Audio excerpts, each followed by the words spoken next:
Well, good morning, everybody. Welcome back to Romance Homesteading. We just let the sheep out, turn them out into the pasture. They go get their grass. I want to talk to you a little bit, real quick. A lot of people, especially newcomers coming up, they're starting to homestead themselves, get them some animals. When you build your barns and your sheds, make sure you take into account the prevailing winds. So, like ours in the southern part of the country where we're at, north wind in the wintertime, south wind in the summertime. If you're building a barn for shelter, make sure that it's a wind block and not a wind catch. So we have these panels here that we'll set up, and they'll get divided up in here for when our sheep start lambing and having babies, where we keep them put together and taken care of, and leave the rest of it open up for the rest of the herd to come in, where they can get in out of the weather and eat some hay, feed and drink their water. And I say the summertime and wintertime both, because in the summertime they don't come in the barn much because it's too hot. But if you don't orient the placement of your shelter, the wind in these summer storms, the spring storms, will take it away. You've got to be able to, you got to pay attention to what your prevailing wind is and build a good sturdy barn. This one here is a 20 by 40, I believe, 20 by 35, something like that. But anyways, it's done super good for us. Which no barn's going to stand up to a tornado. We've had, our first one was tore down. A tornado took it away, and it didn't do no good after that. So we come in here and piece one back together just to give these sheep some shelter, and they need some shelter. We've got electrical out here, so in the wintertime we can keep the heaters in their water and their water's not freeze over. That makes it a lot easier on us when we're got chores to do. Nobody wants to be out in 15-degree weather taking care of animals, but you want your animals to be taken care of. Kind of spoilt that way. But we have this now. We have this cloth here that's tacked on here. This comes off, and it's just an open screen. It's got wire on it that allows some ventilation if we decide to put something in here. We raise calves, bottle calves in here. They're done very well with sheep. They do super good together.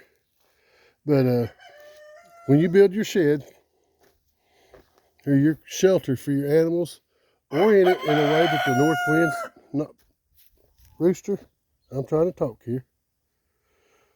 But just build it in a way that it's not going to be affected by the prevailing winds.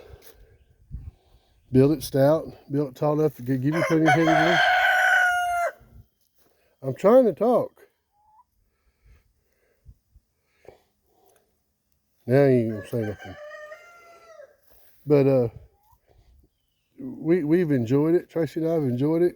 We got a garden here real close, this upper garden. In previous videos we talked about the lower garden. We have a lower garden down there that's much older than this one, that has traditionally done much better. It's got better soil, closer to water. We'll pump the water out of the creek straight onto the garden, so it don't have any of the chlorine and chemicals that city water's got in it, and it does much better. The tomatoes really love it. But due to some animals running loose and not being kept up on their property this year, we've lost a lot of patience with that, so we just stopped.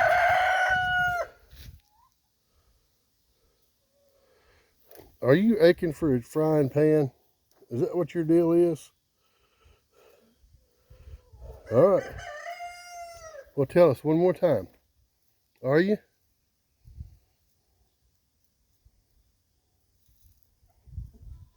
These roosters are competing with one another.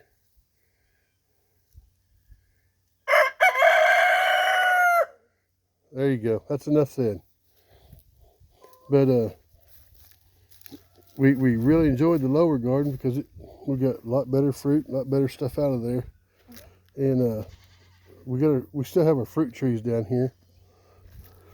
We replanted purple hull peas 3 times this year. 3 times. And it was just because of animals that's not taken care of, or not allowed to, that they don't keep them on their place. And don't get me wrong, I mean, if you're in the country and you have a dog, or if you have cats, or if you have chickens or peacocks or guineas, those things, they travel, they get out, and, you know, that happens enough as it is. When you're trying to keep your animals up, if you're not trying, you get neighbors that's not happy with you. Broccoli coming in. Showed you some broccoli yesterday. Look at that one there. Oh, that dude's coming on. Broccoli's coming in, doing good. Carrots are finally getting tall. Brussels sprouts are coming on. Doing super, super good. Tickled to death. Collard greens, they're doing good. Miss Tracy's picked those 3 or 4 or 5 times already. Broccoli's trying to come in. The weather is super warm right now for this time of year, and I'm hoping that it stops. That it starts cooling off here pretty quick, so I don't want this stuff to go to seed. Green beans, we picked some green beans yesterday. We have a neighbor that lives down the road. She had spoke for some, and she was able to get some green beans yesterday, and we tickled to death. This is nothing like what you'd ever get out of a can at the grocery store. I promise. If you find fresh green beans at the grocery store, I promise you these will be a much, much better deal.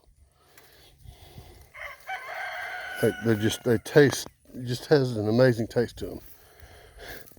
Turnips are coming in. The greens are doing super good, but the turnips themselves are slow.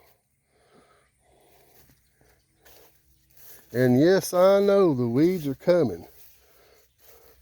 I'm praying for a frost to kill out the weeds,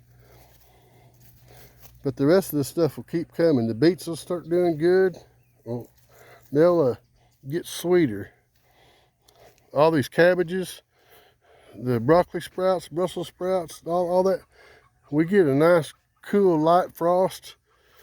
It'll turn the starches in that plant, the starches, to sugar, and those will be so much better. The carrots, the same way. The carrots, the starches in it with a little frost, they'll turn to sugar and be fantastic.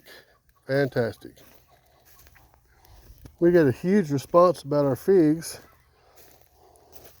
which is, to me, I thought was super neat. I mean, I grew up with them all my life and had them, but we got lots of responses about people talking about figs and different figs as they used to do it. Folks, there's lots of people out now that's got fig trees that they don't even pick them. They just let them fall to the ground. Birds come out, bugs get them. Get with your neighbors, get on Facebook, look at social media. Find out who's got some figs. They'll be glad to let you come get some. Pears, apples, peaches. You don't have to go, which I do support these farmers markets, a lot of these farmers markets, as long as you're doing local grown stuff and not pulling it from out of the region. If they're doing it local grown, it's going to be fresh, it's going to be good stuff. If they're pulling it from out of the region, from hundreds of miles away, you're losing something with it, because they got to pick that stuff when it's not quite ripe just to get it to you, and then let it ripen up. But there's so many people that has these peach trees, apple trees, pear trees in their yard or on their place, that they'd be glad to let you come get them. And it's most of the time a lot cheaper. But you can get them and eat them fresh or preserve them, however you want to do it. Anyways, guys, have a blessed day. Always, please subscribe. Push that subscribe button. We're trying to get some members drawn up here. Follow, comment, like, and share. We'll talk to you later.